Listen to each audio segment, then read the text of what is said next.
This afternoon, we're in Cleveland, Ohio, with Ohio Families Unite Against Police Brutality for our block party. And I have the honor and the pleasure of speaking with Emmanuel Franklin, who is the father of Desmond Franklin. And first, let me say happy birthday to your son. Thank you. What parts of his story, your story, would you like to share with us? Well, I like to say first, today is his birthday, which is an honor for me to even be here, expressing my love for my son, who was killed July the 9th, 2020, by an off-duty police officer. Garcia? Jose Garcia, badge number 2168, which is a number that I'll never forget. But Desmond, he was a 23-year-old young man. He had 4 beautiful children, my grandkids, a daughter that he had that won't never get to know him or see him because she was just born like a month before he was murdered. And I use that word murder because that's what it was. Absolutely. And he was just a funny guy. He was a great father, good brother, great son. And I miss the fact that he used to come to my house, visit me, and, he would kiss me on my forehead and, when he got ready to leave and tell me, I love you, Pops. So all that I miss in this, 3-year span. And it's just really hard to just live it over and over and over again. I understand. But I have to do it because along with the other families, I'm part of that circle now. Right. So I share Desmond with the world, and I share him because he deserved justice. Absolutely. He deserved accountability. Absolutely. The most funniest guy I think I know, because when he came, you was going to laugh one way or the other. Okay. There was no way around it. And, he was just this young man that just was full of life, but like every young man, they got their flaws. Sure. Being a human being. And that day, all that was stripped from him and his kids and his brothers and sisters and his mother and his father by one guy who could have just showed his badge that day. Because he was not on duty at the time, is that correct? He was not on duty. And not in a police-marked car. He was in plain clothes. He was in his own car, personal vehicle, and this 10-second conversation that they had led this officer to fire 5 shots into his moving car. And I'm watching this video. I see it happening. And I see my son take off like a jet into this graveyard, Riverside Cemetery. I knew he was gone. But according to them, he wasn't acting as a police officer. He was acting as a citizen. But no, if you listen to the 911 call, he was acting as a police officer because the young man that was with Desmond, you can hear him in the background saying that he's gone. And we hear Garcia telling him to get on the ground. So now you're acting as a police officer. There's no way around it. And at that time, well, obviously at all, Desmond didn't know that he was interacting with a police officer. Is that correct? This justice system is so crooked and racist. They tried to turn it around and say Desmond was following him, but that's impossible because Garcia had left the scene, that convenience store, way before Desmond. He had plenty of time to go. But he waited around that corner till my son came around, and he followed him, and you can see it on the video where Garcia pressed on his gas to catch up with Desmond. Now, mind you, both of Desmond's windows are up. He's not interacting with Garcia. I don't even think he even know he was there. And he shot him right here in the temple. Yeah. Said he was looking straight ahead. So there's no way he could have been interacting with him. This was clear-cut murder in the first degree. This was assault. He stripped Desmond of all his rights. You know, and all that messes with me. Mm-hmm. I mean, on the daily. And he should have been charged. I don't think he was probed properly because then police can't investigate the police. Investigate themselves, that's right. You know what I mean? Yeah. And, you know, then the mayor at that time, Jackson, and the Chief Williams, you know, they practically spit in my face. You know, no condolences, no nothing. You know, I even tried to get a banner that I have made to hang up down there on 25th by the cemetery. And I was good with the city, but when it came across Jackson's death, I was denied. So I couldn't put the banner up. So we all got together and made our own banner and put it up anyway. Okay. Yeah. Okay. And we celebrated that banner on his birthday. So I'm just still confused on why these police officers keep getting away.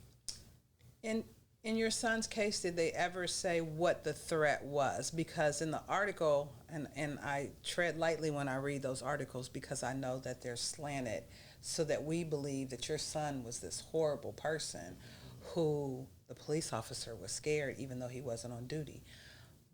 But so they said your son had a gun, but we're an open carry state. So I'm trying to figure out where was the threat? Well, I don't understand how that even came up because it wasn't Desmond that was, as they call it, enacting in this crime, but it was the younger kid that was with him that took the pop off of the truck. Yeah. Desmond was nowhere in there. That's why I don't understand why are they saying this about my son. Yeah. You know, because, well, let's be clear, they always demonize the victims. Yes. Because that makes their case look better. Absolutely. Yeah. But from what I understand from the teenager is that he focused on Desmond instead of him. That's what I can't understand. That's what makes me think there's more to this story than we know. Because if you see this kid taking the pop, why are you interacting with him? And why not call the police? But if you thought there was a crime. But Carla, there was a police car passed him right by, a black and white, and he never said anything to him. This thing was personal to me. I mean, just reading between the lines, you know what I'm saying, that fine print, there was something more to this. Whatever Desmond said to him, whatever he said to Desmond, made this guy upset.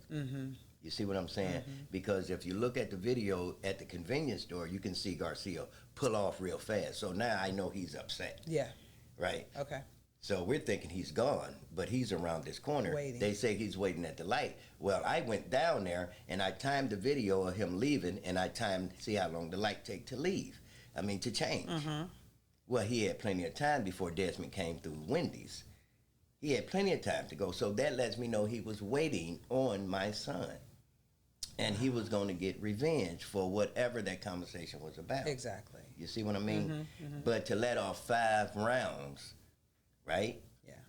In the 2 o'clock afternoon, where all this traffic on 25th is just out there. Correct. Kids, mothers, the plaza is open, buses are coming.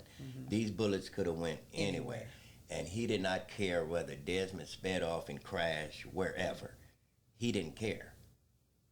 And there was an off-duty police officer that seen the whole thing. Desmond had nothing to do with it. Nothing. He didn't say Desmond was pointing no gun at him, but this is what Garcia said on the 911 Absolutely. call. He said they shot my car. They And I think gun. I was hit or something to that nature. But when the lady kept asking him, well, sir, what car, I mean, you know, what is your car? He would not describe his car because it's his own personal vehicle. Right. And all, you know, it's just, he know he did wrong. Absolutely. And he's still on the force? And I believe he's still on the force. And that just really irks my soul. Not only for Desmond, but for all these other families. Absolutely. You know, I've met families like Alicia Kirkman and, you know, Brenda Bickerstaff, you know, and along with a few others that have been fighting for God, you know. Absolutely. And that just makes me feel like there is no justice system. It's just us. Yeah. And that's the police. That's the prosecutor. That's the judge. These are the peoples that needs to be removed. So if you were on a platform to be able to tell Cleveland, Ohio people, like, things need to change, what would you want them to know that we need to do to change? I would say vote. Mm-hmm. But when we vote these peoples in, let's get something signed. Mm-hmm. Because if they get in that office and don't do what they said they're going to do, which is what happens all the we time, get an opportunity to throw you right back out before you even get started. Mm-hmm. You see what I'm saying? Yes, absolutely. That's what needs to be done.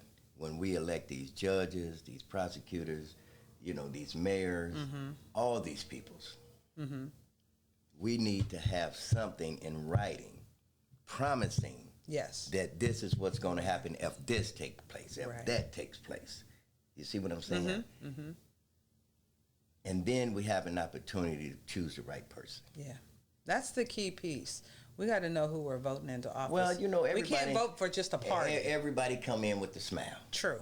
Very true. And they feed us these lies, just like the president. Yeah. Let me ask you, I know you said Desmond left children. Mm-hmm. So as they grow up, what do you tell them about their dad? That he was a great man. Mm-hmm. That he loved them like no other. Mm-hmm. And he will always be there with y'all in your spirit once you learn what that is. Right. But he always loved y'all, and he cared more for them than he did for himself. That's what I would let them know. So how do you feel that we're here in Cleveland to celebrate not just the community, but the families in the community who have gone through exactly what you're going through? Before we used to do rallies and families would talk, and it was really depressing because the stories were always the same with no changes at the end. Mm-hmm. And now we want to celebrate life. So how does that feel to you that we're here to celebrate, especially today, Desmond and life? It is just what you said. We're celebrating. Mm-hmm. We have a family now of support. Yes. We don't have to be alone. Yeah. We don't have to sit there and fest in our own sadness. And, I'm glad to be a part of it. Good. I'm glad to be a part of it. I'm glad that I have sisters and brothers that, care. Mm-hmm. We're not alone. No, absolutely not. So it's just what you said it was. It's a celebration. Of life. Mm-hmm. To give us another chance to vent, to just let go, and just know that peoples are there when we need them. And just like me, I'm sure other families are grateful to have people, because it's important to have people. Yeah. That's why God put us here. Yeah. To love one another, to support one another. And we are definitely here for you and all the other families around Ohio.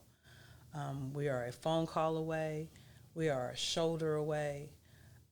And some of us haven't lost a family member in this fight, but I know what grief looks like and feels like.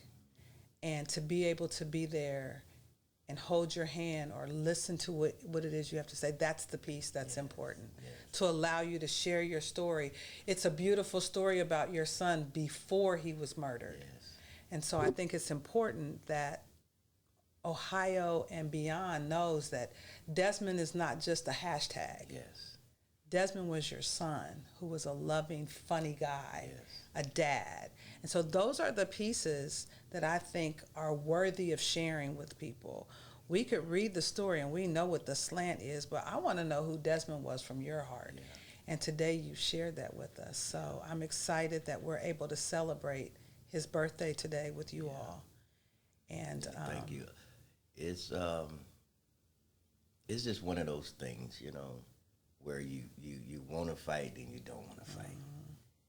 But because today is his birthday, I'm here to fight. Absolutely. And when y'all don't feel like fighting, that's what we're for. Yeah. We got your back. We're going to hold you up. Yeah. Even when you don't feel like Absolutely. it, we're going to let you rest for a minute. We're going to continue the fight for you until you're ready to hop back in there. Yeah, because I disappeared off the scene for a minute. That's fair. But, I was trying to get myself back You have together. to. You can't fight broken. Well, because I never lost a child. I hear it on TV. I see it. I can't tell this family, I know what you're going through. Right. No, I don't. I can just sit there and say, Lord Jesus, get them healing. That's all I can say. Yeah. But then when it came to my doorstep,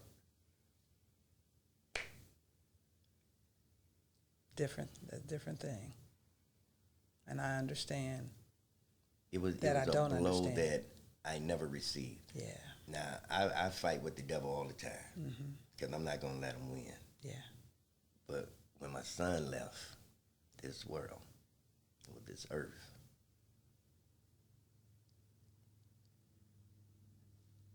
I can't even really describe what that felt like because they gave me such runaround because they kept calling me saying, come to the hospital. Your son was in an accident. I'm like, okay, I'm on my way. And actually, I was out here. And I had to get over to Metro. But when I got there was like 9 deputies and the sheriff, blocked me in his room. And I'm thinking like, what is going on? So the doctor come in and she said, well, your son was shot in the head. I said, okay, and he didn't make it, but he was shot by an off-duty police officer. I just lost it. I'm like, okay, so where is he? Why haven't y'all arrested him? See, my thing is, when these cops do this stuff, they always want to investigate something. I mean, especially when we have videos. Oh, yeah. Witnesses. Oh, yeah. All this is clear. What's to investigate? Stop putting these cops on paid leave. Stop giving them vacation time while y'all investigating, right? Why not strip them of everything until, yeah. Right? If my child is gone, you stripped him of his life. Yeah. So why not strip him of his until? Until, that's right. I agree. It's a bunch of BS. Yeah. In this so-called system of justice. Yeah. So the beauty of it is that we're not done fighting. Yeah, we're not done fighting. And I like the saying that we used a year ago when we went to D.C., till we win. That's how long we're going to fight. Till we win. Till we win. Yes. Whatever winning looks like, because winning doesn't look the same for every family. Absolutely. So whatever you deem winning is, that's how long we're going to fight. So I thank you so very much, so much for being here, especially on your son's birthday when you could have been at home in your space. You came here to share your son with us, and so I thank you. You're welcome. I appreciate being here. Thanks for the invite. But God wouldn't allow me to stay home. Yes, that's a beautiful thing. Get up. So now we're going to go out, and we're going to go to the block party, and we're going to celebrate. We're going to celebrate. Yes. Thank you so much, Emmanuel. Thank you, Carla. Okay.